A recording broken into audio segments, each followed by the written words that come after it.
علماء نے ایک مسئلہ لکھا ہے، وہ ضمن میں بیان کرتا ہوں، پھر مجھ سے رہ جاتا ہے. وہ یہ کہ یہ جو بچے ہیں نا آج کل، ان کو پیمپر ویمپر باندھتے ہیں، ماں کو پتا ہے کہ نجاست موجود ہے اور یہ نہیں صاف کر رہی ہے، کیونکہ اس نے تو اپنے فیشنیبل کے لیے یہ پیمپر باندھے، یہ بڑی فیشنیبل ہو رہی ہے، تو یہ ماں کے حق کو کھو بیٹھے گی. کتابوں میں لکھا ہے ماں نہیں ہے، یہ دایا ہے، ڈائنا ہے. ماں بچے کو پیشاب میں تڑپتی ہوئی دیکھ رہی ہے، یہ کیسی ماں ہے؟ ایسی تو چاچی بھی نہیں ہوگی، اس میں بھی کچھ راہ میں احسان ہوگا.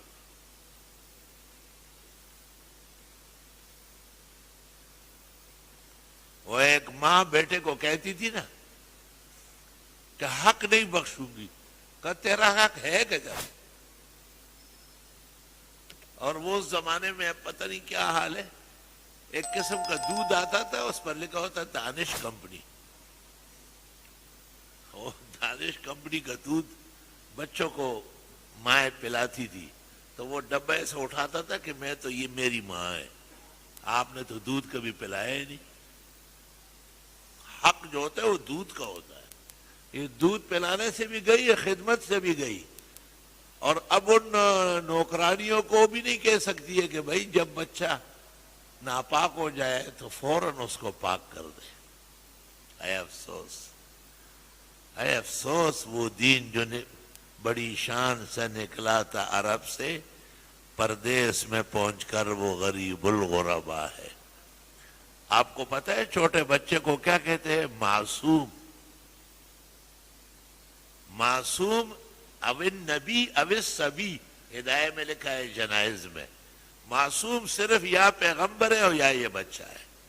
ابو بکر معصوم نہیں ہے، عمر نہیں ہے، عثمان نہیں ہے، علی نہیں ہے، حسنین نہیں ہے، ابو حنیفہ نہیں ہے، بخاری نہیں ہے، انور شاہ صاحب شاہ، حضرت مدنی، ایک بھی معصوم نہیں.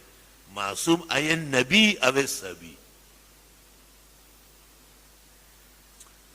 اللہ عصمت ثابت ہے، تقدس اللہ نے اس کو دیا ہے.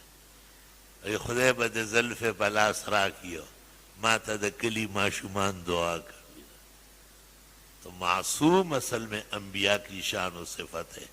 اس لیے چھوٹے بچوں کے ساتھ میری بہنوں کو اور میری بھاوجوں کو بہت ادب سے میری طرف سے، احترام سے اور تقدس سے کہے کہ بہت خیال رکھے، اور ان کو غلاظتوں میں اور پلیتیوں میں نہ لپیٹے.